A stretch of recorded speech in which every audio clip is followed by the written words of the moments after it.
자, 중소기업 유예제도가 있어요. 유예제도.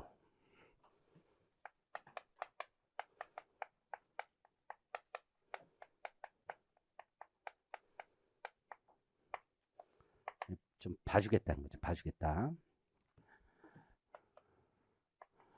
그래서 당해 사업연도를 기준으로 중소기업이었던 법인이 이제 중소기업이 이제 아니게 된 거예요.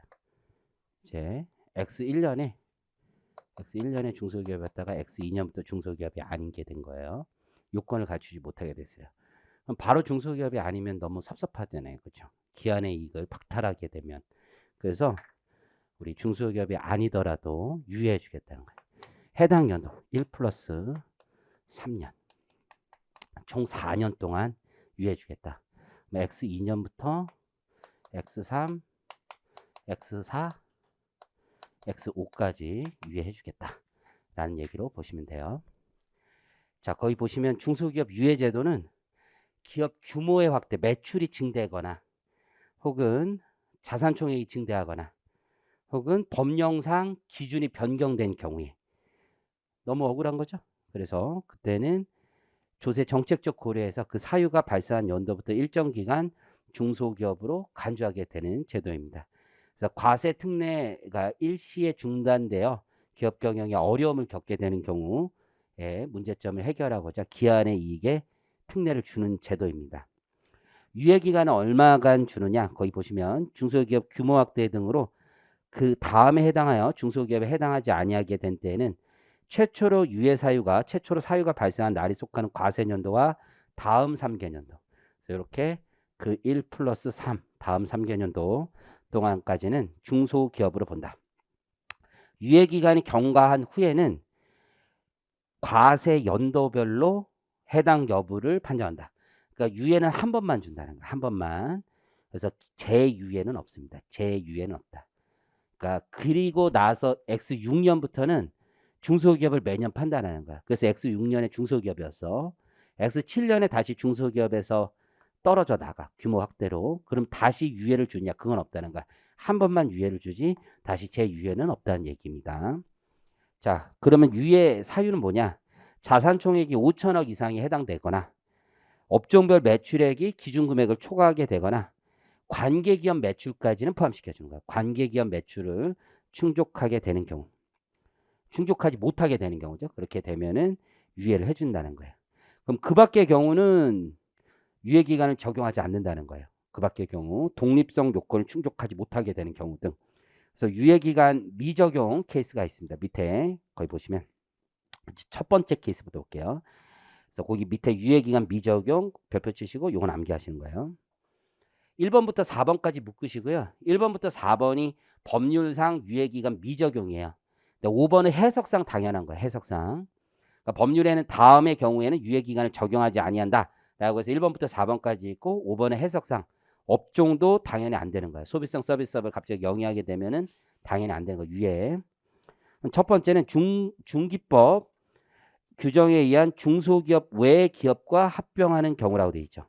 합병을 하게 되는데 내가 자 보세요. 중소기업이었어. 중소기업 A가 A를 보는 거야. 합병을 하겠어. 그래서 중소기업 거기 보시면 외 기업과 중소기업 외 기업이 있어요. 기업과 합병을 하게 되는 거야. 그럼 얘를 기준으로 봤을 때 올해 이제 얘가 들어온 거 아니야. 요 합병 기간 도중에. 그래서 매출액이 요만큼 있다가 매출이 확 증가하게 된 거지. 왜냐면 그 뒷단의 매출은 얘랑 합치게 되니까. 이해하시겠죠? 그래서 나 매출이 증가했으니까 올해 매출 증가에도 유예 적용해 주세요. 라고 주장을 하게 되는 거죠. 매출 증가 이유가 저것 때문이다. 안 된다는 거예요. 불순물이 섞인 거야. 그래서 중소기업 외 기업과 합병하게 되면 안 된다. 첫 번째 이해하시겠죠? 두 번째, 유예 기간 중에 있는 기업과 합병하게 되는 경우. 두 번째는 뭐냐? 보시면 내가 중소기업이야. 중소기업인데 A야. 근데 B가 있어. 유예 기간 중에 기업과 합병을 하게 된 거야. 그럼 나 중소기업 아니다. 라는 얘기예요. 그래서 매출이 증가하게 된 거야. 그래서 나 올해부터 중소기업에서 탈락하게 된 거야.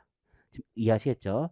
이 둘을 합치겠지. 매출을 합쳤는데 매출 규모 증가가 된 거지. 근데 그 이유를 보니까 중소기업 유예 기간 중에 있는 기업과 합병하게 된 거지. 그래서 올라가게 된 거야. 그 동그라미 2번이에요. 그래서 빅사이즈 컴퍼니와 합병하게 된 거지. 유예 기간 중에 있는 기업과 합병하게 돼서 매출이 증가하게 된 거예요. 그렇게 된 경우에 나는 어떻게 된다? 지금 유예를 적용받지 못한다.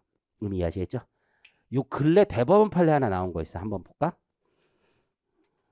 원래 여기 교재는 없는데 이번에는 얘가 이제 합병법인이고 얘가 피합병법인이었던 거잖아. 얘가 합병법인이고 얘가 피합병법인이었던 거잖아. 반대의 경우가 있었어. 합병법인이 유예 기간 중에 있었던 중소기업이었던 거야. 합병법인. 중소기업. 그죠? 남은 기간이 있었던 거지. 잔존 기간이. 그리고 피합병법인이 중소기업이었어요. 이렇게 합병을 한 거야. 지금 이해하시겠죠? 이렇게 합병하니까 과세관청이 불순물이 꼈다 라고 하면서 중소기업 더 이상 유예를 못 받는다 이렇게 얘기한 거지. 지금 이해하셨죠? 유예기간이 종료된다. 유예기간 종료된다. 이렇게 얘기를 했던 거지. 이렇게 처분을 했어요. 응? 이 상황 이해하셨죠? 자, 과세관청이 졌어. 유예는 계속 적용된다. 왜냐하면 이 피합병법인 중소기업을 합병했을 때 유예기간 중에 있는 법인이 중소기업을 합병했을 때 유예기간이 실효된다는 법률의 규정이 따로 있지 않다. 그렇기 때문에 실효되는 규정으로 파악할 수가 없다. 법률의 규정이 없다. 물리 해석해야 된다라고 보는 거죠. 그래서 요 경우하고 요 경우가 서로 다르게 판단한 겁니다. 이해하시겠죠? 그래서 두 번째 케이스는 그대로 유지가 된다. 자, 가보겠습니다. 동그라미 3번은 실질적 독립성 요건을 갖추지 못하게 된 경우. 지금 1번 요 위에하고 이해하시겠죠? 얘가 합병법인이고 쟤는 피합병법인. 반대 케이스야, 반대 케이스. 요 근래 얼마 전에 나온 대법원 판례는 이렇게 보고 있습니다. 동그라미 3번은 실질적 독립성 요건을 갖추지 못하게 된 경우. 갑자기 우리 회사 주주가 바뀌었는데 어떻게 된 거야? 모 회사가 30% 이상의 지분을 가지고 있고 자산 총액이 5천억 넘는 거야. 그러면 나는 더 이상 중소기업 아니다. 그리고 즉시 실효되는 거야. 즉시. 유예 기간 적용 못 받습니다. 그런데 가로 안에 관계기업 매출액은 제외라고 돼 있죠. 그러니까 관계기업 매출액이 초과돼서 중소기업이 박탈되는 경우는 유예를 적용해 주겠다는 얘기예요. 세 번째는 창업일이 속하는 과세연도 종료일부터 2년 이내 과세연도 종료일 현재 중소기업을 초과하는 경우. 자, 이건 뭐냐면 X1년에 창업을 했어. X2, X3. 여기 왔어요. 그렇죠? 근데 이제 나 X3년에 보니까 중소기업이 아니더라 이거지. 이해하시겠죠? 그러면 이제부터 나는 유예를 받을 수 있느냐? 유예를 이때 중소기업이었다며. 중소기업이었어요. 지금 이해하시겠죠? 다시 한번 볼게. 창업일이 속하는 과세연도 종료일부터 2년 이내에 과세연도 종료일 현재 중소기업 기준을 초과하는 경우. 요 케이스가 되는 거지. 중소기업 기준을 초과하게 된 거지. 매출이 확 올라온 거야 이때. 그럼 유예를 받을 수 있느냐? 못 받는다는 얘기야. 못 받는다는 얘기. 이해하셨죠? 왜 못 받느냐? 이 잘 생각해 보면은 얘네들은 자본 집약적 산업이었던 거야. 그러면 사업 초기에는 매출이 안 나오다가 한 1년 사업 준비를 하다가 갑자기 매출이 뻥 튀기는 거지. 이해하시겠죠? 그럼 처음에는 매출이 안 나오는 건 그냥 준비 단계였기 때문에 안 나오는 것뿐이지. 업종 기준에서 매출액 기준이 있잖아. 그러면 1년, 2년 동안 자본 집약적 산업이니까 초기 투자 단계에서 매출이 안 나왔을 뿐인데 이제 매출이 나오기 시작하니까 한 번에 터지는 거 아니야. 그렇잖아요. 우리가 도소매 이런 건 처음부터 매출이 나오는데 제조나 이런 건 처음에 이제 준비 단계 동안에 설립하고 나서 창업하고 나서 한 쉬었다가 이제 쭉 준비하다가 빵 터지는 거 아니야. 그때 매출이 훅 터졌는데 막 몇백억 나오는데 몇천억 나오는데 너 중소기업이야 유예해줄게 이런 건 너무 그렇다 이거지. 그럼 이해하시겠죠? 그 기준이라고 보시면 돼요. 그래서 사업 준비 단계에서 그냥 일시적으로 중소기업의 외형상 보였지만 실질은 중소기업이 아니라는 거지. 이것도 유예 적용할 수 없다라는 뜻입니다. 자, 양가로 2번 잔존 유예기간 소멸. 중소기업 유예기간 중에 있었던 기업이 이렇게 유예기간 중에 있었던 기업이 있습니다. 이렇게 유예기간 중에 있었던 기업이 위에 유예기간 적용 배제 사유가 갑자기 발생한 거야. 배제 사유가 발생하게 된 경우에는 그 사유가 발생한 날이 속하는 과세 기간부터 배제한다는 거예요. 지금 이해하셨죠? 나 유예기간 중에 있었는데 거기 보시는 것처럼 중소기업 외의 기업과 합병을 해. 그러면 즉시 배제. 이해하셨죠? 해당 사업연도부터 배제. 자, 중소기업 기본법이 개정된 거야. 지금 양가로 이번에 의미하셨죠? 잔존 유예기간의 소멸. 우리가 실무에서는 스케줄 탔다고 해 보통. 보통 우리가 표현할 때는 그냥 우리끼리 표현할 때는 스케줄 탔다고 생각해. 스케줄을 한번 탔다는 얘기는 유예를 탔다는 얘기야. 그러다가도 즉시 실효가 된다는 얘기야. 세 번째는 중소기업 기본법 시행령의 개정이 있었습니다. 그래서 중소기업 기본법 시행령이 개정돼서 새로 중소기업에 해당돼. 그러면 그 사유가 발생한 날이 속하는 때 즉시 들어가는 거야. 진입할 때는 즉시 들어갑니다. 그래서 해당 사유가 발생한 날이 속하는 과세 기간부터 들어가는 거예요. 나 중소기업이 아니었다가 시행령이 개정돼서 중소기업이 되면 즉시 혜택을 부여하는 거고, 반대로 중소기업 시행령이 개정돼서 중소기업 기본법에 해당하지 아니하게 중소기업에 해당되지 않으면 1+3이 그대로 적용됩니다. 유예가 적용된다는 거죠. 이해하시겠죠? 그래서 이 뜻이 뭐냐면 왼쪽에 취지에 보면 그 내용과 일치하는 거야. 규모의 확대 등으로도 유예가 적용되지만 반대로 법령상 기준 조특법의 개정이 아니라 중기법의 개정에 의한 경우도 유예는 여전히 적용된다라는 뜻이고요. 자, 관련된 판례. 이게 12년 개정사항이기 때문에 지금에도 유효하냐? 이게 나왔어야 되는데 안 나왔어요. 이게 사실 대학원이나 세법 관련된 대학원에서 되게 중요하게 다들 보는 거거든. 처음에 공부할 때. 근데 안 나왔어. 너무 어렵다고 생각해서 그랬는지 안 나왔는데 그래도 한번 해보긴 할게요. 이게 무슨 얘기냐면 유예 관련해서 케이스 1하고 케이스 2가 있는 거야. 케이스 1이 거기 양가로 1번과 관련된 거고 케이스 2가 양가로 1번과 관련된 거고 케이스 1이 양가로 1번과 관련된 걸 거예요. 자, 한번 보면 나 중소기업이었다. 그랬다가 관계기업 매출이 된 거야. 예를 들어서 내가 지분 인수를 했어. 어디 회사.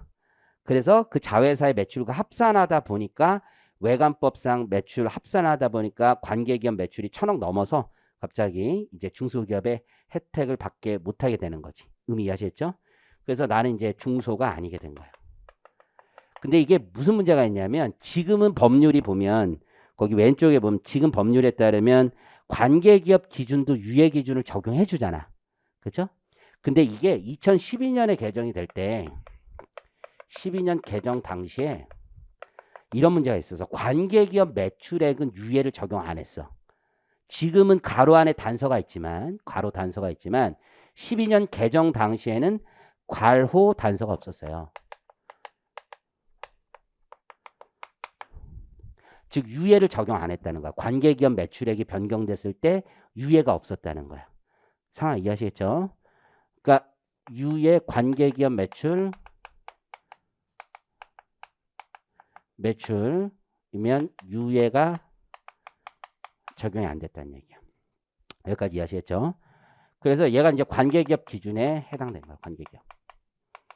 그럼 이게 X1년, X2년이면 얘가 중소기업이었던 법인이 X2년의 관계기업 기준에 해당되니까 유예가 적용이 안 되는 거지. 지금 상황 이해하시겠죠? 보통 이렇단 말이야. 법률의 개정, 부칙에 따라서 유예를 적용해 준다는 말이 없었단 말이야. 자, 케이스 2번은 이런 애들이 있었어. 얘가 중소였어. X1년에. X2년에 중소가 아니게 된 거야. 그러면 이제 유예를 탄 거지. 스케줄 탄 거야. 유예를 탔어. 그리고 X3년에 와서 관계기업 기준에 걸린 거야. X3년에. 관계기업 기준에 걸린 거야. 지금 이해하셨죠? 그럼 얘는 계속 유예를 적용받을 수 있냐 이거지. 계속. 얼핏 보면 형평이 좀 잘 안 맞지. 얘는 중소였다가 관계기업이 돼도 유예를 못 받는데 얘는 중소가 아니었던 애가 유예를 탔다는 이유로 관계기업 매출에 걸려도 유예를 계속 유지해 줄 거냐 라는 문제가 있었단 말이야. 그럼 이해하시겠죠? 그래서 납세자들도 이거는 좀 너무하다 해서 일단 중소기업 배제를 했어. 그런 다음에 다 경정 들어간 거야. 의미하시겠죠? 법률의 규정이 이게 왜냐면 유예를 탔을 때 실효한다는 규정이 따로 없었거든. 이거 경정할 만하다. 경정 들어서 대법원까지 간 거야. 납세자들이 이깁니다. 이거. 왜? 법률에 유예를 탄 기업들. 중소기업을 두 개로 나눈단 말이야. 중소기업과 유예 중인 중소기업을 두 개로 나누는데 유예 중인 중소기업에 대한 실효 규정이 따로 있는 거란 말이야. 그 실효 규정에 법률이 없다라는 거야. 그래서 이건 계속 유예가 적용된다. 이게 대법원의 입장이에요. 이해하시겠죠? 가보시면 사실관계. 당시, 그러니까 12년 당시에 개정 법률에서 관계기업 매출액이 일정 금액 이상인 경우 중소기업을 배제하고 유예기간을 적용하지 않기로 했던 거예요. 일단 요 상황을 얘기하는 거죠. 요 상황. 이렇게 적용하지 않기로 했어. 이때 잔존 유예기간이 소멸하는지에 대해서 법률상 아무런 규정이 없었어요.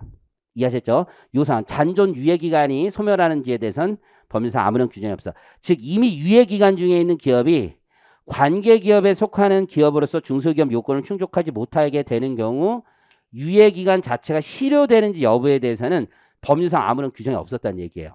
그런데 그럼 쟁점은 중소기업 유예 중인 자가, 유예 중인 기업이 관계기업 기준에 따라 중소기업에 해당하지 않게 되는 경우 잔존하는 중소기업 유예기간이 박탈되는지 여부가 쟁점이었고 법원은 이렇게 판단해요.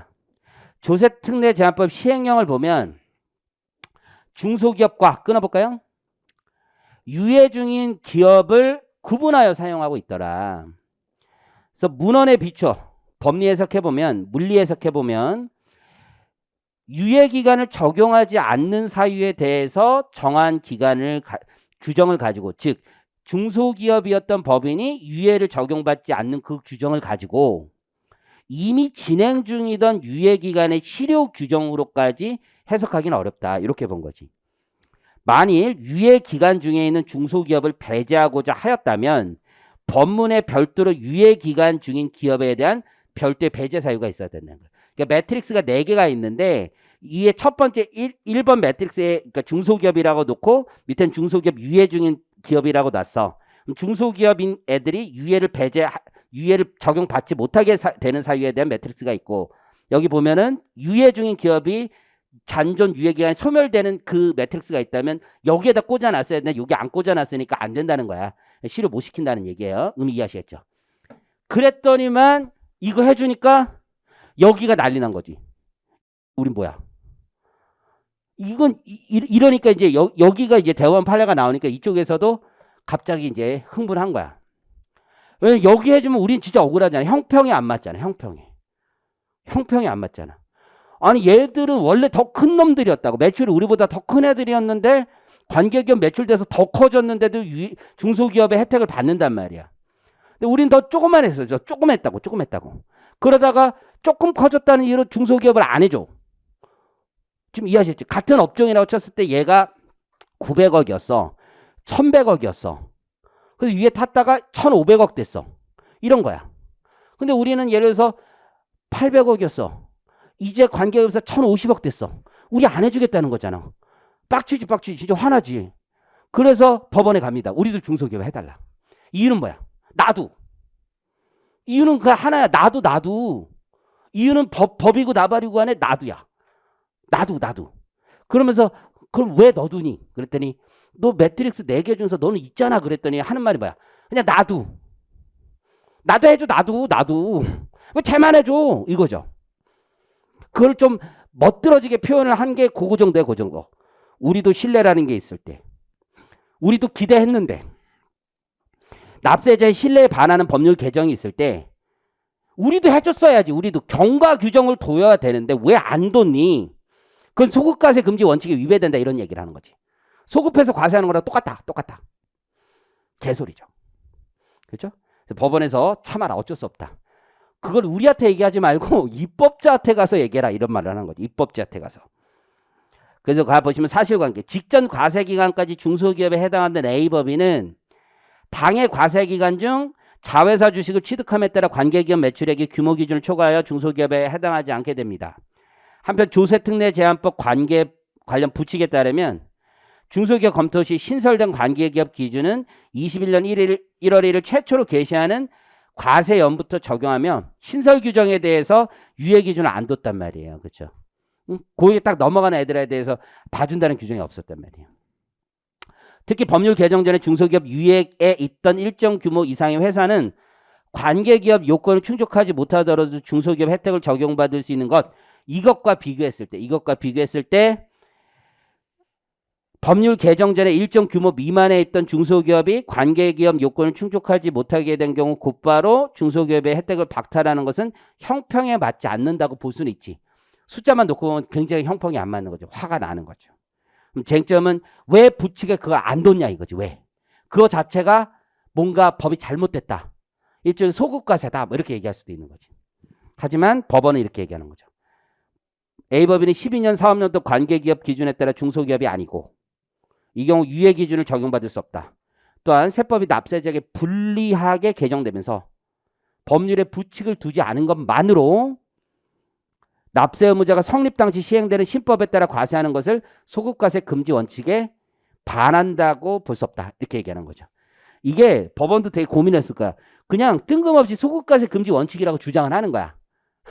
이게 무슨 얘기냐면 소급과세 금지 원칙이라고 주장을 했는데 사실은 소급과세 금지 원칙하고는 전혀 사실 관계가 없는 거지. 근데 주장을 그렇게 몰라 그냥 나도 해줘야 되는데 우리가 기대했던 거대로 안 되잖아. 그럼 소급과세야. 이렇게 얘기를 한 거죠. 그러니까 법원은 그에 대해서 답변해. 저도 그게 늘 고민이에요. 게시판에 질문이 있어. 질문의 내용이 진짜 도대체 답을 하기가 어려워. 근데 내가 제일 많이 쓰는 말이 어쨌든이야. 일단 어쨌든 너의 말은 다 이해하겠는데 어쨌든 뭐 이렇게 말을 쓰거든. 여기도 그런지 네가 소급과세 금지 원칙이 아니다 이렇게 얘기를 하고 싶은데 그걸 일일이 다 설명하기도 귀찮죠. 그러니까 그렇게 하는 거지. 경과 규정을 두지 않았더라도 소급과세 금지 원칙에 위배되지 않는다. 근데 그 안에 이제 중간에 낀 게 납세 의무가 성립된 당시에 시행하는 신법에 따라 과세하는 거기 때문에 소급과세 금지 원칙에 위배되지 않는다 이거죠. 그러니까 새로운 사실관계에 신법을 적용하는 것은 소급과세 금지 원칙에 위배되지 않는다. 새로운 사실관계에 신법을 적용하는 것에 불과하다. 이렇게 얘기하는 겁니다. 이해하시겠죠? 자, 이제 세액공제로 넘어가겠습니다. 세액공제 파트로 가보면 이제 첫 번째 나와 있는 게 상생협력 관련된 거예요. 상생결제 지급금액에 대한 세액공제 한번 나왔었던 거고 그림을 보시면 이게 편해. 거의 파란색이 기존이고 검은색이 개선된 방식이라는 거예요. 그림 보시면 옛날에 이제 대기업이 어음을 끌어주는 거야. 1차 벤더한테 1차 하청업체한테 어음을 끌어줘. 1차 하청업체가 돈을 받지. 그럼 2차 하청업체한테 돈을 줄 때 또 어음을 끊어주는 거야. 한참 있다 줘. 그 다음에 2차가 다시 3차 때 끊을 때 또 어음을 줘. 그러니까 현대에서는 그래도 나름 착하게 한 3개월 있다가 돈을 줬단 말이야. 1차 벤더는 물건은 얘가 맨 먼저 만들어서 이렇게 들어왔을 거 아니야. 돈이 나가는 건 저기까지 나갈 때는 이렇게 왔다가 저기까지 갈 때는 지금 물건 만들 때부터 1년이 넘게 걸리는 거잖아. 돈이 너무 늦게 들어가잖아. 근데 어음을 준다고. 지금 여기까지 이야기했죠. 게다가 문제가 연쇄부도가 일어나. 연쇄부도가. 얘가 중간에 한 놈이 부도가 나면은 여기 리코스 조건, 저기 상환 청구권 조건이 있기 때문에 얘가 부도가 나면은 얘가 돈 받은 것도 다시 물어내야 되는 거지. 그 문제가 있단 말이야. 금융기관이 너보고 내놓으라고 얘기한단 말이야. 지금 이해하시겠죠? 그 중간에 할인받은 애들, 그 채권 할인받은 애한테도 상환 청구권 이런 건 아시죠? 상환 청구권 조건에 있어서 채권을 양도하는 애들한테도 돈 내놓으라고 얘기하는 리코스 조건이 있단 말이야. 이게 설명 안 해도 되는 거죠? 이 정도는 알죠? 그래서 어음을 발행한 사람이 있고 어음을 중간에 산 사람이 있을 거 아니야. 산 애가 금융기관에 돈 내놓으라고 갔는데 어음의 발행자가 부도가 났어. 그러면 중간에 양도한 애한테도 한번 쿠션 쳤어도 얘한테도 책임을 지라고 하는 게 상환 청구권이잖아. 그러면 연쇄 부도가 난단 말이야. 지금 이런 여러 가지 문제점들이 있었다고요. 그리고 또 하나 문제는 현대차가 어음을 끊었어. 그러면 현대차 어음을 얘네들이 돈을 받아서 할인해 먹고 자기들의 이름 명의로 다시 어음을 끊어줘. 그러면 현대차 다음에 그 다음에 무슨 이상한 이름의 애들이 어음을 끊어주면 신용도가 낮은 어음이 들어오잖아. 그러면 할인율이 더 높아지겠지. 금리가 올라간다고. 그 다음 3차 업체가 또 어음을 끊어주는데 지네 어음을 끊어준단 말이야. 그러면 신용도가 더 낮으니까 금리가 올라간단 말이야. 이런 제도는 너무 안 좋다라고 생각해서 대한민국 정부에서 어떤 제도를 만들었냐면 상생 결제 수단을 만든 거야. 이 얘기는 뭐냐면 현대차가 대금 지급을 하는데 ERP에 등록해 놓고 현대차 외상 매출 채권을 담보로 유동화시키는 거야. 현대차의 채권이 돈이 들어가면 1차 업체한테 돈이 들어가고 그 채권을 담보로 2차 업체한테 또 돈이 들어가는 구조로 만든 거야. 지금 이해하셨죠? 그러니까 채권은 하나야, 하나. 지금 방금 전에 설명드린 방식은 한 번씩 계속 신용을 바꿔가는 거지. 1차 업체는 자기 돈 다 챙기고, 그렇잖아. 이게 쉽게 얘기하면 내가 K한테 돈을 준다고 얘기했다고. K한테 돈을 줘. 내일 줄게 그랬더니 K는 다시 얘한테 하드를 줬단 말이야. 내가 신분을 뭐 시켜요. 그랬더니 K한테 10,000원 줄게. 그랬더니만 K가 하드를 저기 귀요미한테 시켰어. 네가 해라. 그런데 나는 10,000원 주는데 귀요미한테는 한 6,000원 준단 말이야. 하드를. 그치? 귀요미가 다시 하드를 주는 거야. 하드를. 누나 하면서 1호한테 제가 원생님한테 돈을 받아요. 그래서 2,000원 드릴게요. 라고 하면서 2,000원 준단 말이야, 지금. 그래서 10,000원이 2,000원까지 쭉 내려가. 보통 이게 인생 사람 말이야. 그치? 근데 거기에 더해서 외상으로 준단 말이야.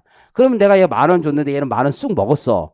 먹고 나서 지 어음을 준단 말이야. 그럼 내가 외상으로 준 어음이 있었다면, 내가 외상 준다면 시장에서는 이 돈은 그래도 믿을 만하다고 생각했단 말이야. 그치? 네가 생각했을 때 내가 준 어음이라면 그래도 살만한데 얘가 발행한 어음이면 그때부터 쓰레기인 거잖아. 사겠니? 사? 그래도 사? 귀요미 건 사? 그래도 착하네. 어쨌든 귀요미 것 그래. 너 안 사지 얘가 발행. 얘가 정상적이지. 산단 말이야. 얘가 발행 안 산단 말이야. 금리가 올라간단 말이야. 얘가 꿀꺼먹고 얘 이름으로 신용을 발행해. 그런 다음에 제가 신용을 발행해. 그러면 얘는 2,000원 나중에 받는데 그걸 1년 있다 받고 거기다가 시장 가서 할인하면 2,000원짜리가 1,000원에 막 할인한단 말이야. 이게 힘들단 말이야. 그러니까 내 돈이 온다고, 내 돈이. 이해하시겠죠? 내 돈이 오고 가져서 이걸 담보로 한단 말이야. 의미 이해하시겠지?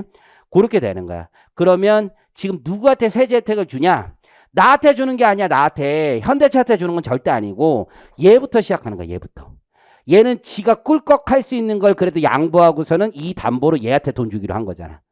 지가 꿀꺽해서 신용을 지가 다 먹고 쟤한테 던져주, 자기 어음을 끊어주는 게 아니라 이걸 담보로 자기가 먹고 이 돈 들어오면 바로 얘한테 전달해 주는 거잖아.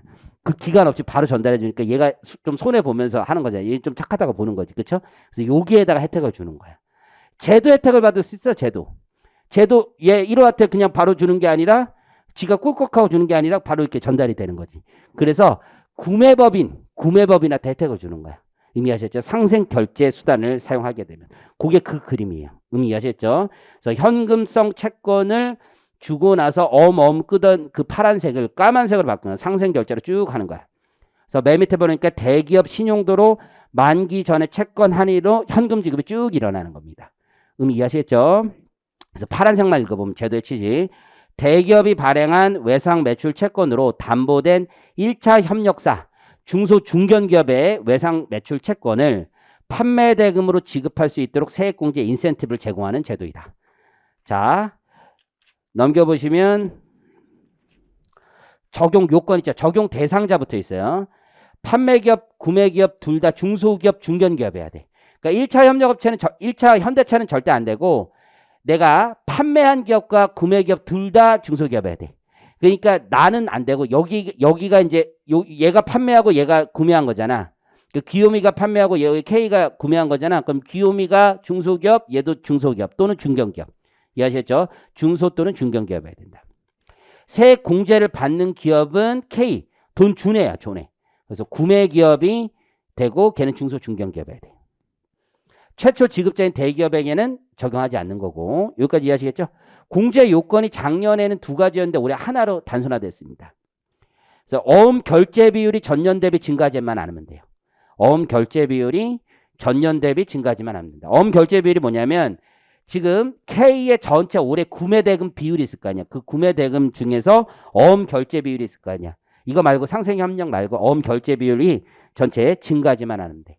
그러니까 상생 협력 얘한테 해줬다고 해서 무조건 해주는 게 아니라 전체 구매 대금 중에서 상생 협력한 건 있지만 어음을 계속 쓰면서 이걸 계속 섞어서 쓰면 안 된다는 거야. 이쪽으로 많이 돌아선 기업만 해주겠다는 얘기예요. 이해하시겠죠? 밑에 22년 개정에서 왜 과거 개정 전에는 편하게 보시면 돼. 현금성 결제 비율이 전년 대비 감소하지 않을 것을 요건으로 했었어. 그냥 편하게 보시면 돼. 이거 외울 것도 아니까. 근데 상생 결제 금액 자체가 현금성 결제에 포함하지 않았어. 예전에 이제 법률 자체가 상생 결제해 주는 것도 현금성 결제에 포함시켜야 되는데 포함하지 않다 보니까 이게 분자 분모에서 빠지게 되는 거야, 이게. 그러다 보니까 상생 결제 금액을 확대하는 경우 오히려 얘가 이걸 막 상생 결제를 해 주잖아. 현금성 결제 비율이 낮아져. 그러니까 요건을 오히려 얘가 상생 결제를 해주면 해줄수록 요건을 충족을 못하게 되는 모순이 발생하게 돼. 그래서 걔를 빼버린 거야, 요건에서. 그러니까 그런 이유고 그냥 참고만 하시면 되고, 어음 결제 비율이 전년 대비 증가하지 않아야 된다. 요것만 기억을 하시면 됩니다. 상생 결제 제도가 뭐냐? 밑에 나와 있죠. 참고하시면 돼. 그래서 외상 매출금을 담보로 다른 판매 기업에 새로운 구매 대금을 지급하는 거다. 그림 보고 이해하시면 되는 거고, 두 번째가 동일한 금리 조건이야 돼. 동일한 금리 조건. 즉 K가 지금 이걸 담보로 돈을 먼저 땡기는 거잖아. 은행에서 현대차가 돈을 3개월 있다 주는데 이걸 담보로 먼저 돈을 땡기는 거야. 그럼 금리가 조건이 있을 거 아니야. 근데 쟤도 이걸 담보로 기업에도 돈 땡겨 간단 말이야. 그럼 쟤도 어떻게 해야 되는 거야? 같은 금리 조건이 있어야 된다는 거야. 그 세 번째, 지급 기한이 60일 이내다. 60일. 세금계에서 작성일로부터. 리코스 조건이 이제 상환 청구권 조건이 없어요. 상환 청구권 행사할 수 없어야 됩니다. 공제세액은요, 거기 보시는 것처럼 상생 결제 금액에서 현금 결제 감소분을 차감한 금액이다. 그 정도 기억하시면 돼요. 상생 결제한 금액 있잖아요. 그거 전체가 아니라 현금 결제 감소분이 있을 거 아니야. 그걸 차감한 금액. 원래 현금 결제하던 거를 상생으로 바꿨다고 해서 다 해주면 안 되잖아. 그렇지? 차감한 금액을 보시면 되고 0.5, 0.3, 0.15 이렇게 돼 있습니다. 그냥 참고하시면 되고 자 여기서 이제 처음으로 나오는 개념이 있어요. 중견기업이라는 개념이 여기서 처음 나와. 중견기업. 별표 치시고 중견기업. 우리가 이제 중소기업만 있는 게 아니라 중견기업도 있고 중견기업에도 많은 혜택을 주고 있습니다. 중견기업의 요건 첫 번째가 중소기업이 아니어야 돼. 이게 차감 개념이지. 차감 개념. 중견기업은 뭐냐? 중소기업이 아니어야 돼. 차감 개념. 중소기업이 아니다. 중소기업이면 중견기업이 안 돼요. 이게 같은 개념이 아니야. 여집합인 거지. 중소기업이 아니다. 두 번째, 업종에 제한이 있는데 중소기업은 소비성 서비스업만 제한하고 있었잖아. 중견기업은 금융도 제한하고 있다. 금융업이 아니다. 중견기업 금융업이 아니다. 이게 생각보다 걸려. 나도 이제 뭐 하나 때문에 그걸 하려고 그랬거든. 그 비정규직 전환에 따른 세액공제가 있어. 그거 이제 많이 팔아먹으려고 해서 좀 했었거든. 그 비정규직을 정규직으로 전환한다는 게 생각보다 그렇게 어려운 게 아니야. 이게 단기 계약직에서 무기계약직으로 바뀌는 것도 정규직 전환으로 보거든. 근로기준법. 그래가지고 이제 몇 개를 했는데 이거 좀 더 하고 싶었어. 근데 그런 데들 찾아보니까 가장 많이 할 수 있는 데가 어딘 줄 알아? 가장 많이 하는데. 그런 데다 그래? 콜센터. 콜센터 분들 있잖아요. 콜센터 이제 그 콜센터 하신 직원분들이 단기 계약직이란 말이에요. 1. 근데 이게 연장이 돼요. 연장이 되면 이게 정규직 전환으로 봐주는 거야. 1년 있다가. 근데 이제 딱 하려고 보니까 중견기업 요건에 업종 때문에 안 되더라고. 업종 때문에. 짜증나가지고 어쨌든. 중견기업 업종만 아니었다면. 금융업만 아니었다면 공제가 된단 말이야. 금융업. 짜증이 막 여기까지 올라오는 거야. 이 업종 이거 빼달라고 얘기 좀 해줘. 어쨌든 빼달라고 얘기 좀 해줘. 빼달라고 좀 어떻게 왜 금융업 안 되냐 이거 지금 왜 짜증나게. 어쨌든 금융업 안 된다는 겁니다. 금융업. 세 번째. 소유와 경영의 실질적 독립성 기준이 있는데 얘는 중견기업 성장 촉진 및 경쟁력 강화에 대한 특별법이에요. 참고로 우리 모회사 5천억이잖아요. 중소기업은 옆에다 적어 10조야 10조. 여기는 모회사 10조 기준이야. 30%인데 10조 기준. 자, 중견기업은 매출액 기준 있죠. 그래서 매출액 평균 금액이 정해져 있어. 3천억이야 3천억. 근데 얘는 직전 연도가 아니라 당해 연도도 아니고 3년 평균으로 가. 3개 평균이 3천억 기준이다. 근데 R&D 세액 공제할 때 있죠. 그때 중견기업은 5천억이야. 중견기업의 요건도 암기하시고. 중견기업 요건 암기. 그래서 R&D에서는 5천억. 나머지 중견기업은 다 동일해요. 3천억. 자, 상생협력 기금 출연 등에 대한 세액 공제. 기금 출연이 뭐냐면 돈을 어디에다 파킹해 놓는 거지. 그 돈 가지고 같이 상생협력에 쓰자라는 거예요. 뭐 그렇게 중요한 건 아니에요. 그죠? 여러분들 근데 별표 쳐주기를 기대하고 있었는데 별표를 안 쳐줘가지고 많이 섭섭했나? 별표 쳐줘?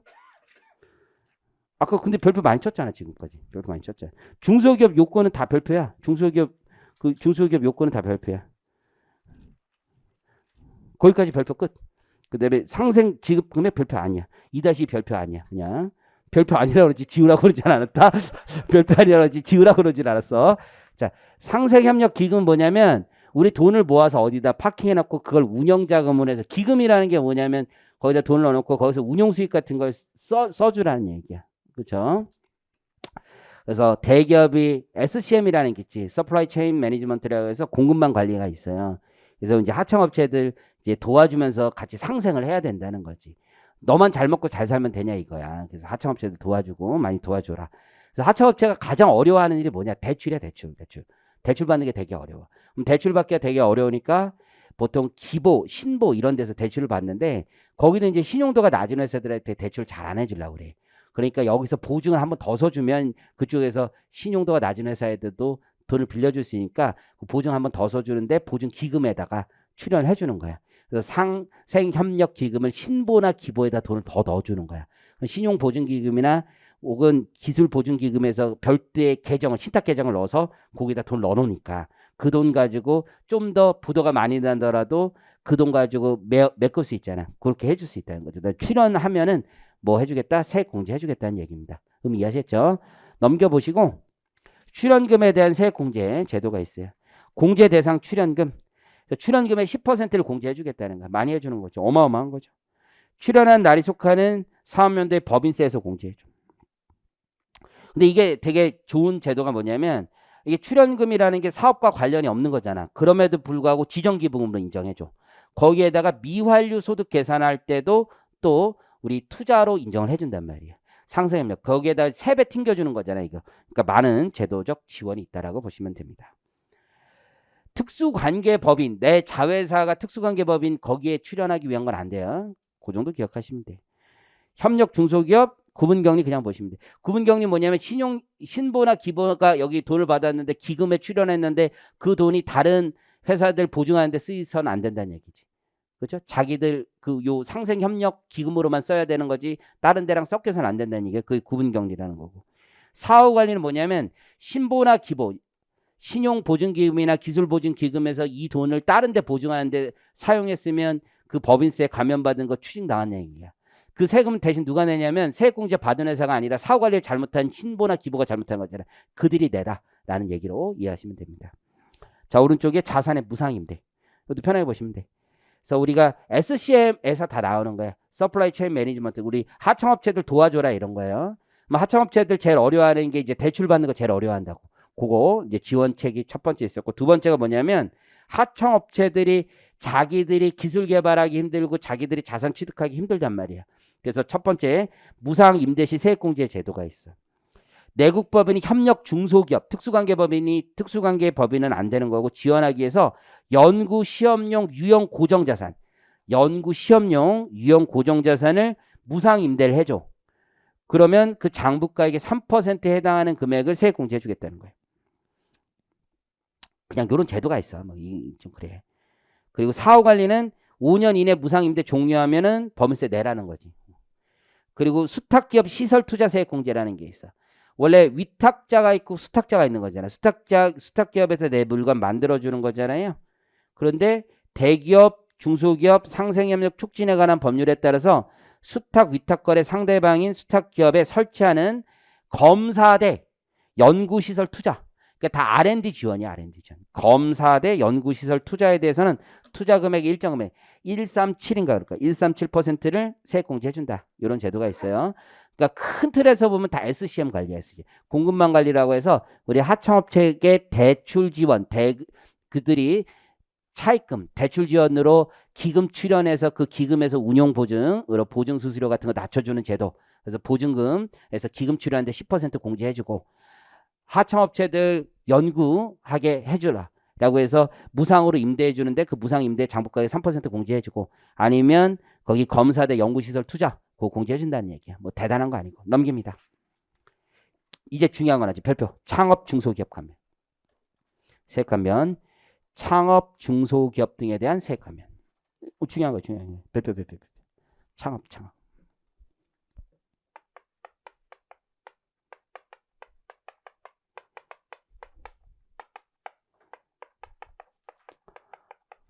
그래서 당신이 창업을 하셨어요? 창업을 하고 중소기업이에요? 그럼 일정 기간 법인세 감면해 주겠다. 혹은 사업소득세 감면해 주겠다.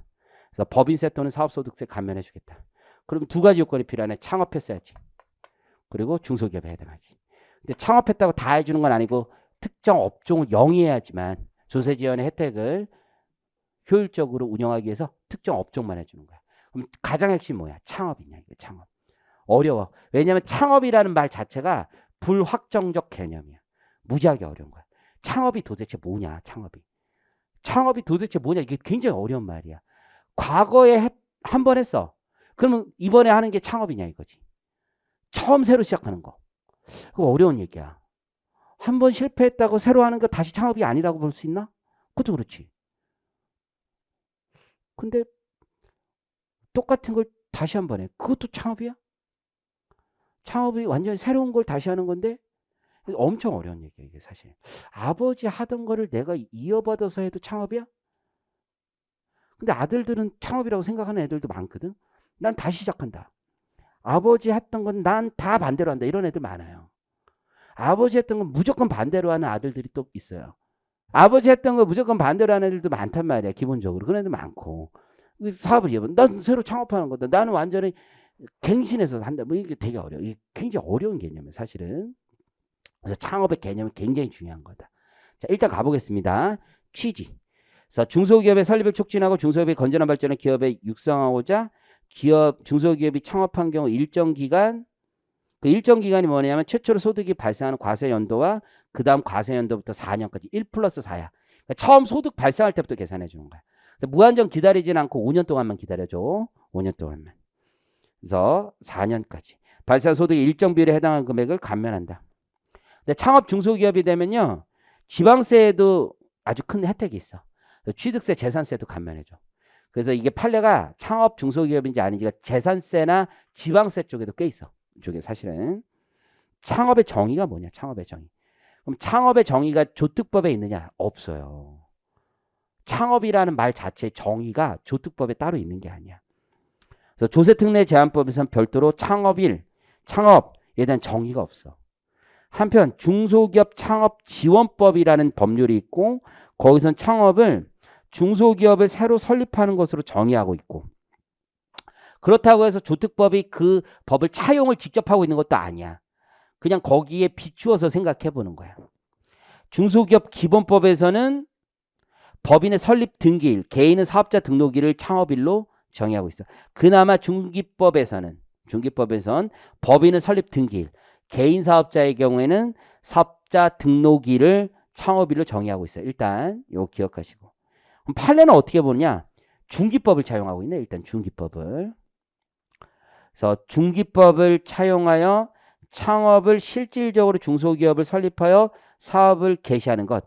그러니까 중기법을 차용하니까 행정적인 일자는 설립 등기일 또는 사업자 등록일을 기준으로 하는 거지. 그래서 파란색 넣어준 거고 개념상으로는 이렇게 본다는 거야. 자, 암기하는 거야. 새로운 사업을 최초로 개시하는 거. 요 말 자체를 암기해. 새로운 사업을 최초로 개시하는 거. 그러니까 승계 창업은 인정하지 않아. 기존 사업을 승계하는 것은 창업으로 보지 않는다.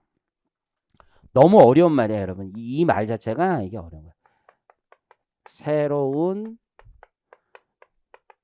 사업을 최초로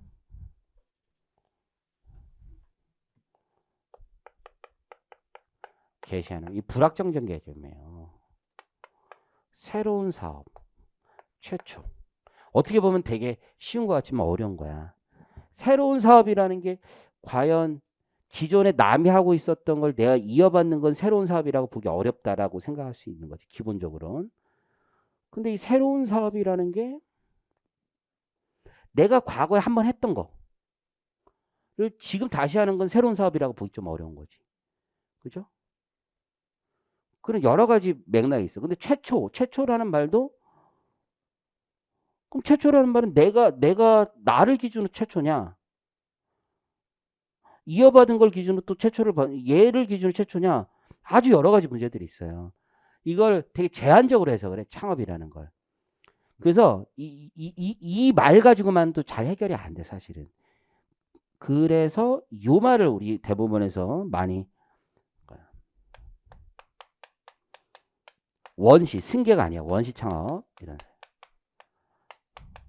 원시 창업. 이런 말이에요. 승계 창업이 아니라 원시 창업. 그래서 원시적인 사업 창출 효과가 있어야 된다 그래.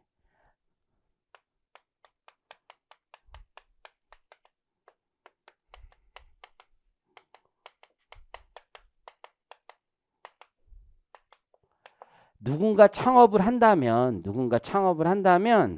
어떤 효과가 생기는가? 사회 전체적으로 고용도 증가하고, 그죠? 사회적으로 활력이 불어넣는 그걸 원하는 거야. 그걸. 그죠? 활력을 불어넣는 거지. 그러니까 창업에 대해서 혜택을 주겠다는 거지. 조세 지원을 법인세를 무려 50%나 깎아주겠다는 거 아니야. 대신 그 활력이 어디서 일어나면 이왕이면 좋은 거야. 수도권 밖에서 일어나면 좋은 거지. 수도권은 안 그래도 뭐 클럽도 넘치어 나고 활력이 충분하다 이거지. 다른 데서 일어나면 좋겠다 이런 생각을 하는 거야. 원시적인 창출 효과. 일단 암기하는 건 새로운 사업을 최초로 개시하는 거야. 기존 사업을 승계하는 것은 창업으로 보지 않아. 그래서 우리 조특법은 특이하게 창업은 정의하지 않았는데 이거를 얘기하기가 힘들어. 조특법에 정의하는 순간 창업이라는 말 자체를 정의하는 순간 힘들어져. 사실은 힘들어져. 너무 힘들어져. 왜냐면 이러면 다 창업이네? 이러면 창업이네? 오히려 힘들어져. 그래서 정의를 못해요. 대신 이건 아니야를 정의하는 거야. 이건 아니야. 이건 죽었다 깨나도 아니야. 창업을 보지 않는 경우를 정의하고 있습니다. 창업으로 보지 않는 경우. 조세특례제한법에서는 창업 또는 창업일의 정의는 없어요. 무엇이 창업인지는 정의는 없지만 이거는 아니지 라고 얘기하고 있는 거야. 이건 아니지. 그래서 그 취지는 새로운 사업을 최초로 개시함으로써 원시적인 사업 창출 효과가 있는 경우에만 세제 혜택을 주기 위한 거다. 새로운 사업을 최초로 개시함으로써 원시적인 사업 창출 효과가 있어야지만 창업이라는 거야. 이런 것들은 아니라는 거야. 지금 의미 이해하시겠죠? 그러면 동그라미 1번부터 동그라미 4번까지가 있는데 동그라미 4번이 일반 규정이에요. 일반 규정. 동그라미 4번. 동그라미 4번에 뭐라고 되어 있습니까? 사업을 확장하거나 다른 업종을 추가하는 경우 등. 일단 등이 있지. 등. 그러면서 이 말을 갖다 꽂아놨지. 새로운 사업을 최초로 개시하는 것으로 보기 곤란한 경우. 여기서 진짜 어려움이 생기는 거예요. 제일 싫어하는 말이 나는 세법에 이런 말 너무 싫어. 너는 여기서 무슨 말이 제일 싫니? 그치, 곤란하다. 도대체 곤란한 게 뭐야? 곤란한 게. 곤란하다는 게 뭐랍니까? 곤란하다는 게 뭐야? 곤란하다는 게. 아리까리? 너는 곤란하다는 게 뭐니? 곤란하다는 게. 이도저도 아닌 거. 곤란하다는 게. 이도저도 아닌 거. 이것도 나쁜 표현 아니야. 너는 이러는 곤란하다는 게 뭐야? 곤란하다는 게. 응? 응? 그렇게 뭐라고요? 그렇게 보지 않는다? 우리 레이디는 곤란하다는 게 뭡니까? 곤란하다는 게. 그렇게 보기 어렵다. 새로운 사업을 최초로 개시하는 것으로 보기 곤란하다. 어렵다는 얘기, 곤란하다. 저는 모르겠어요. 곤란하다는 게 뭔지 진짜 너무 불명확해. 저는 그냥 씨발이에요. 그냥 씨발. 뭐 어쩌라고. 모르겠어. 명확하지가 않아. 새로운 사업을 최초로 개시하는 것으로 보기 곤란. 이연령, 비연령이 아닌가 싶습니다. 곤란하다는 게 뭐야? 곤란하다는 게. 하지만 여러분은 암기하십니다. 그래서 새로운 사업을 최초로 개시하는 것으로 보기 곤란하다.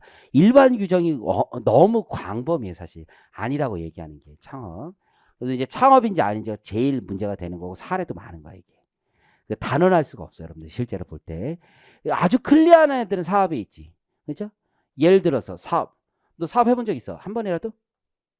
옛날에 뭐 이상한 사업 했죠. 이상한 사업. 얘가 창업이라고 얘기하기 되게 힘들지, 얘가. 뭔가 할 때 명확하지가 않았어요. 뭐 한번 해봤잖아, 뭔가. 새로운 사업을 최초로. 앞에 을이라고 있지만 최초라는 말에 좀 뭐가 걸리는 것 같아, 약간. 새로운 사업이라고 돼 있지만 과거 A라는 사업을 실패하고 B라는 새로운 종류의 사업을 최초로 한다라고 했지만 A와 B가 과연 새로운 건지 아닌지가 또 불명확한 경우가 되게 많단 말이야. 그렇죠? 우리 1호도 과거에 사업을 해봤다고 그랬잖아.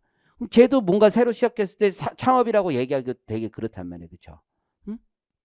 내가 만약에 사업을 해봐. 내가 지금 만약에 무슨 옷을 판다든가 식당을 해. 그럼 내가 창업이 될 수 있느냐 이거지. 난 창업 될 수 있어? 될 수 있어 없어? 있어 없어? 난 되지. 왜 안 돼? 곤란한데. 왜 이래? 난 돼. 난 되지. 내 왜 안 돼? 나는 지금까지 사업자 등록을 내본 적이 없는 사람이야. 거기 최초로 너 사업자 등록을 냈잖아.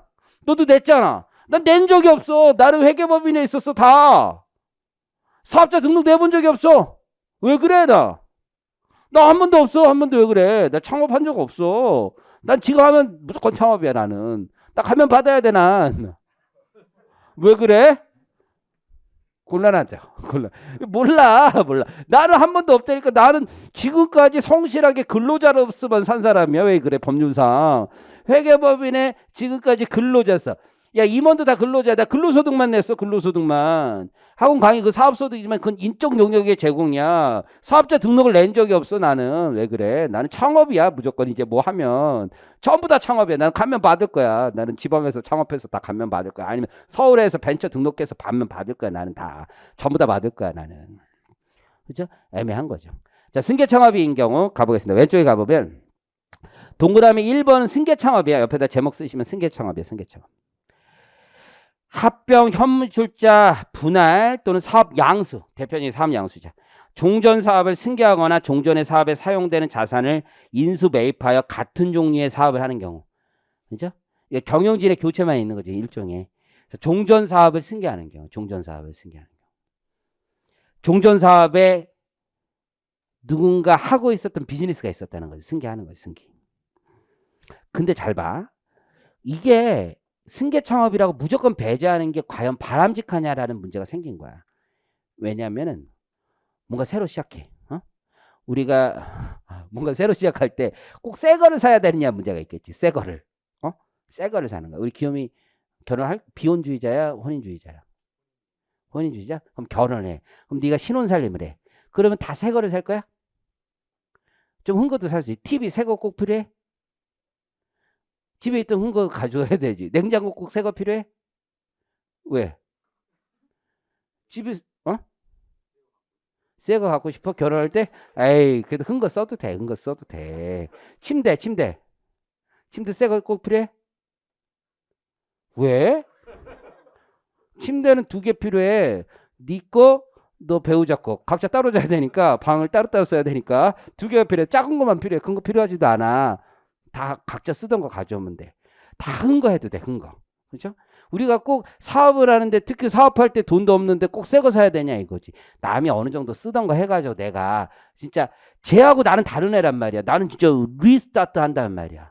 그걸 가지고 승계했다는 이유로 창업이 아니다. 이거를 보기 또 어려운 부분이 있단 말이에요. 조금 큰 거 써도 되는 거지. 중고 써도 되지. 그래서 동그라미 기억해 보시면 다음 중 어느 하나에 해당하는 경우는 제외한다 했지. 종전의 사업에 사용하던 자산을 인수하거나 매입하여 같은 종류의 사업을 하는 경우 그 자산의 합계가 사업 개시 당시 토지, 건물 및 기계장치 등 대통령령으로 정하는 사업용 자산의 총 자산가액에서 차지하는 비중이 30% 이하인 경우는 괜찮다 이거야. 괜찮다. 그래서 일부 중고자산을 매입하더라도 그 비율이 30% 이하인 경우는 창업으로 봐준다는 거야.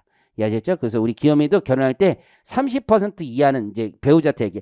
우리 30% 이하는 반드시 중고를 사야 된다. 얘기를 하시면 돼요. 30% 금액 기준, 물리적 기준이 아니라 금액 기준으로 비율이 30% 이하. 자, 그리고 이제 스핀오프라는 게 있어. 스핀오프. 그게 뭐냐면 우리 이제 회사라는 게 이거야. 회사라는 게. 이제 회사를 운영하다 보면 우리 직원들이 이제 아이디어를 가지고 독립해 나갈 수 있지.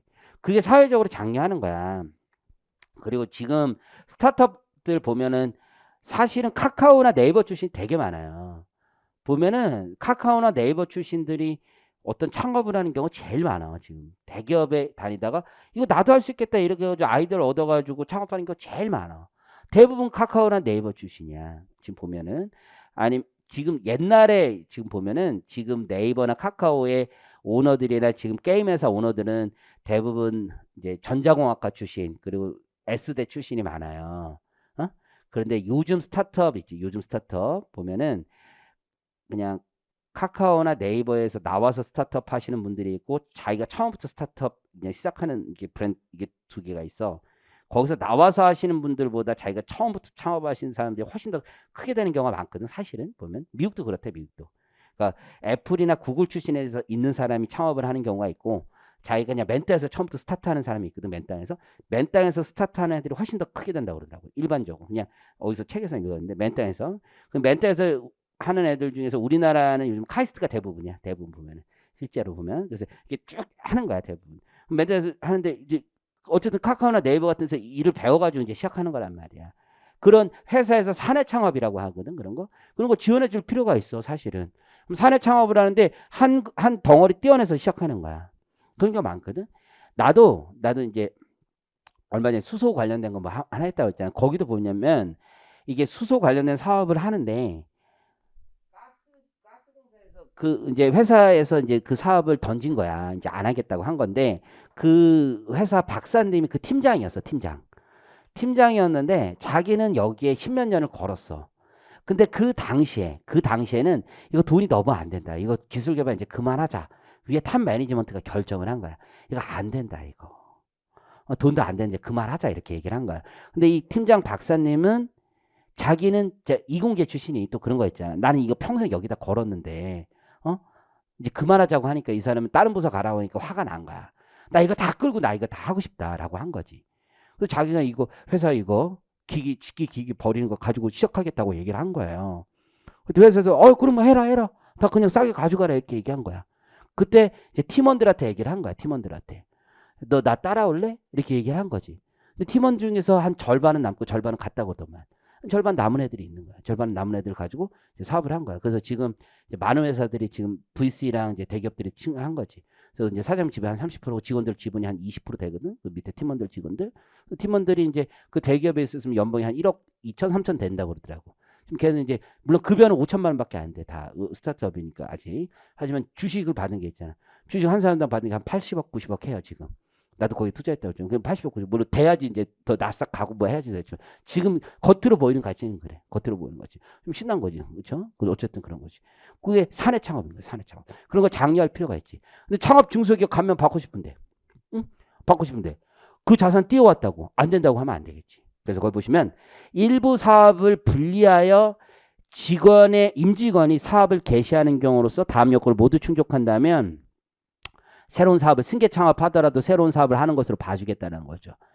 그래서 기업과 사업을 개시하는 해당 기업의 임직원의 사업에 분리에 관한 계약이 있어야 돼. 그러니까 내 거 뛰어가 라고 하는 거죠. 두 번째가 사업을 개시하는 임직원이 새로 설립되는 기업의 대표자로서 지배주주가 돼야 된다. 뛰어가는데 이런 경우는 안 되는 거야. 기존 회사가 대주주가 되는 거야.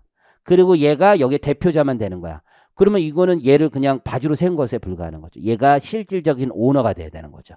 그래서 경영권을 확보할 수 있어요. 지배주주가 해당하면 된다는 거예요. 의미 이해하시겠죠?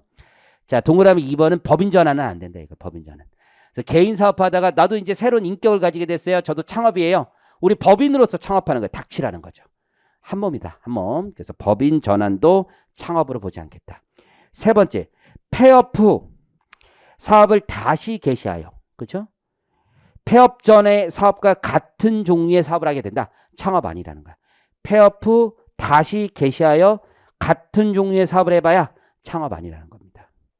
자, 사업을 확장하거나 다른 업종을 추가하는 등 새로운 사업을 최초로 개시하는 것으로 보기 어렵다. 그런 경우에는 창업으로 보지 않는다. 일반 규정이에요. 일반 규정. 근데 우리가 이제 볼 때 보통 창업 볼 때 이건 약간 실무적인 건데 그 전에 업종이 뭐였지? 애매해요? 불법이었나? 전자출판업? 전자출판업이면 그 창업 중소기업 업종에서 가면 대상 업종이었잖아. 그거 다시 하면은 다시 받기가 좀 힘들어. 그 전에 업종이 제조였어, 도매였어. 너 다시 받기 힘들어, 창업. 나는 다시 되지. 난 뭘 해도 난 창업이야. 나만 돼, 나만. 여러분도 안 되고. 여러분 세무사업을 하신다, 창업 안 됩니다. 업종이 열거 안 돼 있습니다. 여러분들 우리 세법에선 전문 직업 고소득자인지는 모르겠지만 전문 직업 있죠? 이거는 다 쓰레기 업종이야. 아무런 혜택이 없습니다, 여러분들. 사례 한번 가보겠습니다. 사례. 이게 사실 판단 사항이고 상당히 주관적이에요. 대부분 불확정적 개념이고. 동그라미 1번. 부동산 임대업을 영위하는 개인 사업자였어요. 이건 수동적 소득인 거지. 아무것도 아니었던 거지. 무슨 부동산 임대업 자기 그냥 아무것도 아닌 거야. 다른 사업장에서 제조업을 새로이 개시한다. 이건 창업인 거지. 이 정도는 창업이에요. 그러니까 완전히 새로운 사업이 있고 제조업인 거잖아. 감면받던 업종도 아니고. 2번 볼까? 해당 설립 등기일 당시 창업 중소기업 해당 업종인 아닌 업종을 영위하다가 그러니까 도소매 같은 거 하고 있다가 6개월이 경과한 때 업종 변경을 한 거야. 그러면 새로운 사업을 최초로 개시하는 게 아니라 기존 사업에 얹어서 확장한 것에 불과하지. 그럼 업종 변경 등기를 창업일을 의지할 수는 없지. 창업일이 있어야 되는 거잖아. 그죠? 그러면 창업일 이후 사업을 확장하거나 새로운 업종을 추가한 경우에 불과한 거지. 새로운 사업을 최초로 했다라고 보기 어려운 거야. 새로운 사업을 최초로 한 시점은 언제야? 그 창업 중소기업 가면 대상 업종이 아닌 업종인 거지. 그러니까 처음에 스타트할 때부터 뭘 했었어야 돼? 창업 중소기업 감면 업종을 했었어야지. 그래서 감면 적용받을 수 없다. 이거 굉장히 억울한 케이스. 처음에 내가 도소매 하다가 제조로 바꿨어. 안 되는 거야. 처음부터 제조했어야 되는 거야. 이해하셨죠? 동그라미 3번. 종전 사업에 사용하던 자산을 인수 매입하여 동종의 사업을 영위한 경우에는 그것이 설령 종전 사업체 유유 설비를 이용하거나 사실상 폐업한 업체의 자산을 이용하여 사업을 개시하는 경우에 해더라도 원시적인 사업 창출 효과가 없으므로 창업 범위에서 제외한다. 이해하셨죠? 내가 종전 자산을 인수하면 거기가 폐업한 업체 거 인수해도 안 되는 거야. 기본적으로. 결국 창업 전 사업체 생산 활동이 중단되거나 감축되어 사회 전체적으로 봤을 때 새로운 기업 활동으로 생산되어 생산이 증가하는 경우가 아니면 창업 범위에서 제외한다. 네 번째. 청구법인이 형식적으로 새로운 법인을 설립하였다 하더라도 이게 제일 많이 걸려. 법인을 하나 세워. 형식적으로. 그러면서 창업이라고 주장하는 경우가 굉장히 많아요. 한번 해먹었으면 그만 해먹으라는 거야. 개인 사업자와 대표자, 소재지, 목적 사업이 동일한 점을 볼 때 실질적으로 법인 전환 또는 사업 양수를 통하여 개인 사업체의 사업을 승계한 다음에 그 사업을 확장 업종을 추가한 것에 불과하여 새로운 중소기업을 창업한 것으로 보기는 어렵다. 지금 다 창업이 아닌 거죠? 다 그래. 5번. 개인 사업자가 폐업하고 동일 업종의 법인을 설립했다. 창업 아니다 이거죠. 이것도 많이 주장해. 저는 폐업하고 법인을 설립했어요. 근데 자기가 거기 대표야. 안 된다는 거야. 그렇죠? 한범이라는 거야. 법인, 개인 그렇게 중요하지 않아. 창업에 있어서는. 그래서 제일 많이 하는 게 뭐야? 대표자나 지분을 차명으로 해놓고서는 시작하는 거지. 그리고 이제 잘 되면 자기 가져오려고 그러죠. 근데 이제 감면은 받았지만 무슨 문제가 생겨요? 명의신탁의 문제가 이제부터 생기는 거지. 그거 가져오려면 힘든 거지. 그 다음 6번째.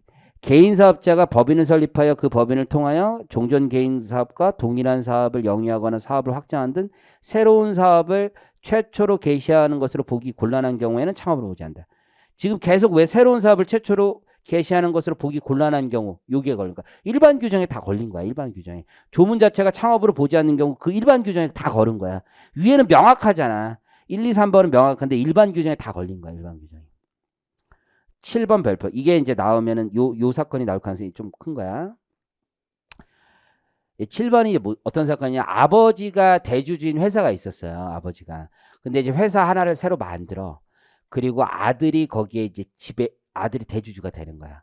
그럼 얘 이제 창업 자금 지원을 받았으니까 징에서 과세 특례도 받을 수 있는 거지. 창업 중소기업 가면 이제 받을 수 있는 거지. 근데 아버지가 하는 사업하고 똑같은 사업을 하는 거야. 그죠?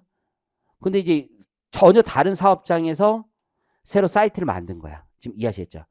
그리고 지분도 다 내 거야. 근데 아버지가 예를 들어서 레미콘 사업을 했거든. 아들도 레미콘 사업을 하는 거야. 그리고 레미콘 사업이라는 게 지역적인 거야, 다. 그러니까 강원도에서 그 레미콘이 돌아가는 게 이유가 그 굳지 말라고 하는 거라며. 굳지 말라고 하는 거기 때문에 뭐 부산에서 이제 시작해가지고 서울 오르다가 이렇게 막 열심히 돌다가 이렇게 멈추는 거잖아. 그렇게 할 수는 없으니까 이 지역적 사업이란 말이야. 그래서 여기 지역에다 이제 아들이 차려준 거지. 그러고서 이제 창업이라고 주장하는데 노하우는 아버지 거지 다. 그 자기 지분만 아들이 가지고 있지. 이걸 과연 창업이라고 볼 수 있느냐? 이런 문제가 있지. 거기에 주요 직원도 아버지야. 그리고 물건 사오는 업체들도 아버지가 사던 업체야 다. 이해하시겠죠? 그리고 재무이사도 여기서 회계도 여기서 다 관리해줬어. 과연 이게 창업이냐 이거지. 지금 의미 이해하시겠죠? 그 사건이었어. 그래서 7번에 보면 조세특례 제한법, 조세특례법 요건을 갖춘 새로운 중소기업 등이 설립되었다 하더라도 형식상 요건은 다 갖춘 것 같아. 해당 중소기업 등이 하고자 하는 사업이 새로운 사업이라는 게 아닌 거. 아버지 하던 기존의 다른 개인이나 법인이 하던 사업의 확장에나 업종 추가에 불과하다. 그렇죠? 나를 기준으로 아니라 우리 패밀리를 기준으로 봤을 때 기존에 누가 하던 사업을 추가하는 거다. 등에 해당하여 위 중소기업이 새로운 사업을 최초로 개시하는 것으로 보기 어려운 경우에는 창업으로 보지 않는다. 그러니까 이 기업 자체가 원시 창출해야 된다는 거. 남이 하던 거를 얘가 업종 확장이라는 거. 이게 되게 의미가 있는 거 잘 봐.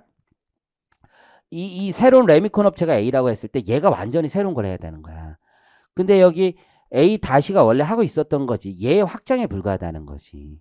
얘 확장 다 여기서 쓰던 물건 가지고 직기비품 가지고 있었던 거고 인력 다 여기 가지고 있었던 건데 그 노하우를 얘가 가지고 하는 것 보지. 이게 사업이 아니다. 창업이라는 건 얘가 나띵에서 시작했지. 나띵. 아무것도 모르던 애가 사업을 시작하면서 어려움을 겪어가면서 성장기를 그려야지. 성장기를.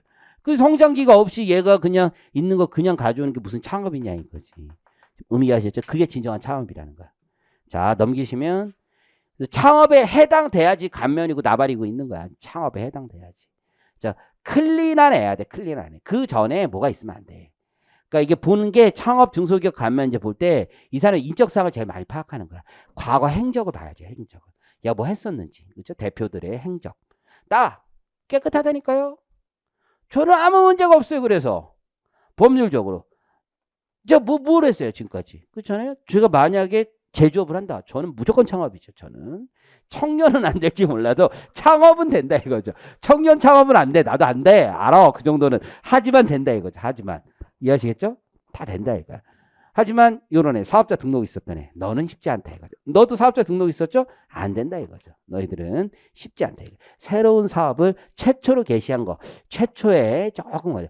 최초라는 게 물론 새로운 사업을 최초로지만 그 전의 사업과 유사성이 조금이라도 있을 가능성이 상당히 높다 이거죠. 상당히. 그렇죠? 그런 가능성이. 이게 이연령 비연령 때문에 좀 제한적으로 해석을 한다 이거죠. 그래서 여러분들 뭔가 최초로 할 땐 조심스럽게 해야 돼요. 그때 한 번에 뻥 터뜨려야지. 애매하게. 슬금 또 먹었다가 나중에 진짜 터뜨릴 때 그때 못할 수 있다 이거죠. 그렇죠? 뭐 여러분 생각에 나는 세무사 할 거니까 상관없다고 생각할 수도 있지만 세무사업을 하다가 새로운 완전히 창업을 한다. 그런 건 차라리 괜찮죠. 좀 애매하게 지금 불법 사업을 했다던가 지금 제조업을 했다던가 이런 건 하나도 도움이 되지 않죠. 그때 크게 먹던지. 자, 감면 대상 업종. 모든 업종의 중소기업을 대상으로 하는 게 아니라 업종에 제한이 있다는 거예요. 그래서 광업, 제조업, 음식점업 출판업 등 감면 대상 업종만 돼요. 카페 이런 건 안 돼. 카페는 음식점업이 아니에요. 카페는 비알코올 음료 제조업이야. 그리고 그 제조업에 들어가지도 않아. 그래서 비알코올 음료 제조업, 카페 이런 거는 창업 중소기업. 카페를 가지고 무슨 창업이라고 그래. 그건 창업이 아니라 그냥 카페는 카페야. 카페. 카페는 그냥 담소 나누는 곳이고 그건 카페 그 인정 안 돼. 창업으로 보지도 않아요. 창업 중소기업 가면 업종이 안 돼. 그래서 뭐 50% 가면 그런 거 우리 제한된 자원을 효율적으로 사용하는 게 조특법이야. 카페는 지금 넘쳐요, 넘쳐. 카페에서 무슨 혜택을 줘. 진짜 어렵고 힘든 일. 우리 음식점업은 여러분 어렵고 힘든 일이야. 이거 식당 하는 게 보통 일이 아니야. 식당 하는 건 되게 어려워. 여러분, 네가 만약에 돈을 나중에 좀 많이 벌었어. 돈을 벌어서 이제 세무사에는 애들 다 애들 주고서 네가 뭐 이제 여유 있게 뭔가 사업을 하고 싶으면 너 식당 하고 싶니? 카페 하고 싶니? 둘 다 싫어? 보통 카페 하고 싶어 하지. 너 같으면 식당 하면서 김치 담그면서 요리하면서 밀가루 반죽하면서 고기 구우면서 하고 싶니? 아니면 바리스타 채용해서 그냥 하면서 이렇게 하고 싶니? 그게 카페 하고 싶니? 식당 하고 싶니? 대부분 카페 하고 싶어요. 그거 다 그냥 편하게 하는 거야, 그거. 물론 카페 하시는 분들이 힘들지 않다는 얘기가 아니라 식당에 비하면. 그 식당은 여러분 맛있는 음식을 만들어주는 소중한 곳이란 말이에요, 거기가. 출판업 등 감면 대상. 출판업이라고 전자출판업이라고 우기고 있는데 전 불법 사업인 것 같아요. 어쨌든 감면 대상으로 열거된 업종만 대상으로 한다. 감면 기간과 감면 비율이 있죠. 요약한 게 있어. 뒤쪽에 가보면 30페이지에 가보면 창업 중소기업 거의 30페이지에 거기 가보시면 요약한 게 뭐냐면 이런 거야. 수도권 과밀 억제 권역 안에 있으면 원칙적으로는 안 돼요. 원칙적으로는. 그런데 청년 창업이나 생계형 창업은 50% 감면해줘.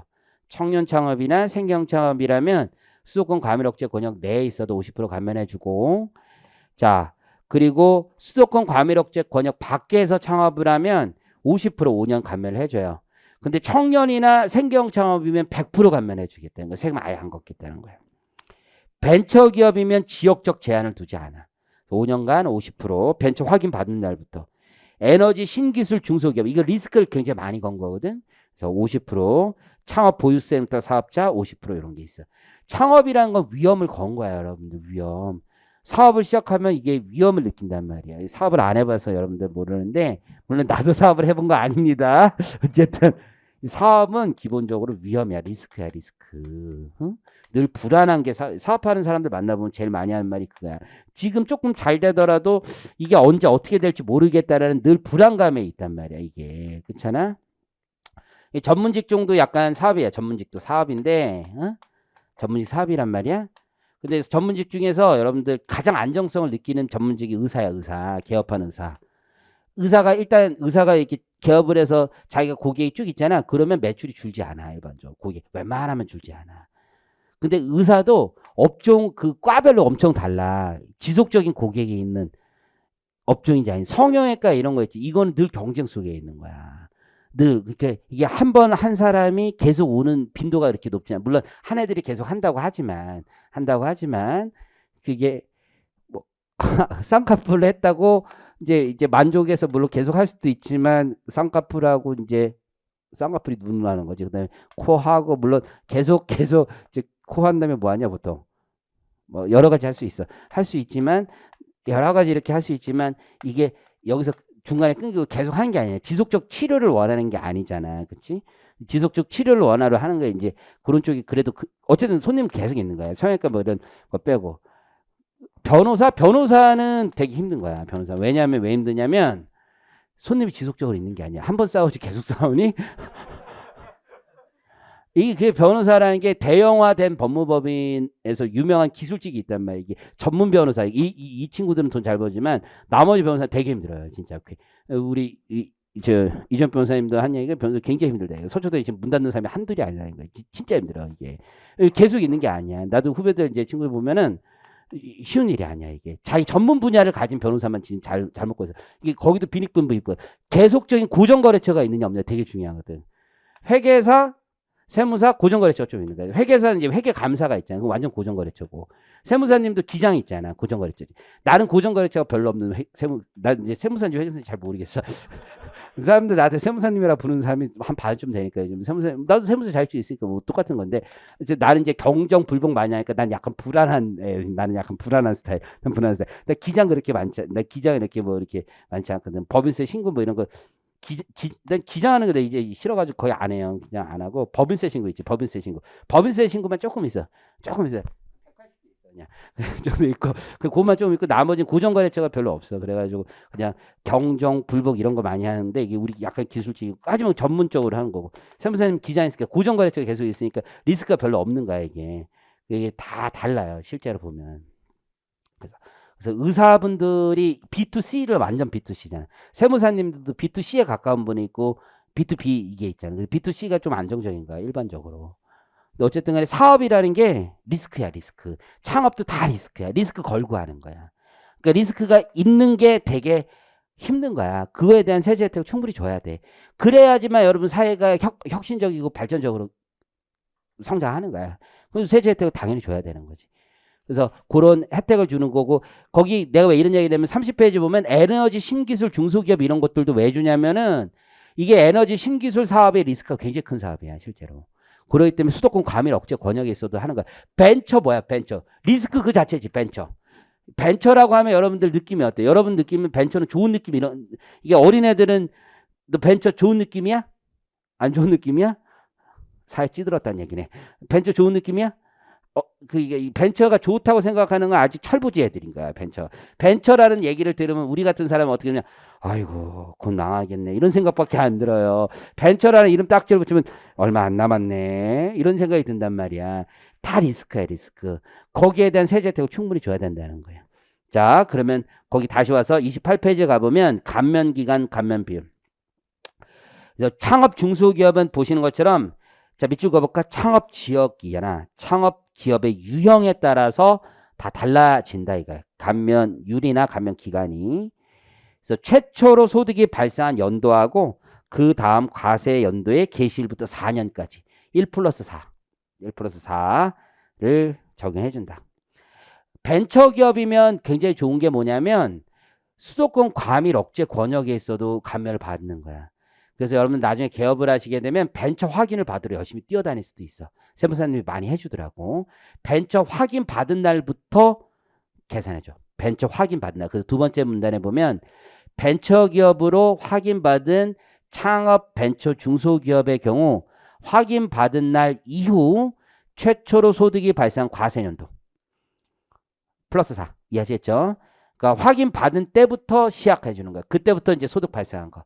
근데 벤처 확인을 창업한 지 무한정 인정해 주는 게 아니라 창업일로부터 3년 이내 벤처 확인을 받아야 돼. 그래서 오른쪽에 가보면 양가로 3번에 창업 벤처 중소기업 있잖아요. 오른쪽 양가로 3번에 오른쪽 29페이지. 창업 후 3년 이내 벤처 기업으로 확인 받아야 된다는 거죠. 그래서 벤처 확인을 너무 늦게 받는 것도 안 되는 거야. 창업 후 3년 이내 벤처 기업 확인 받은 기업.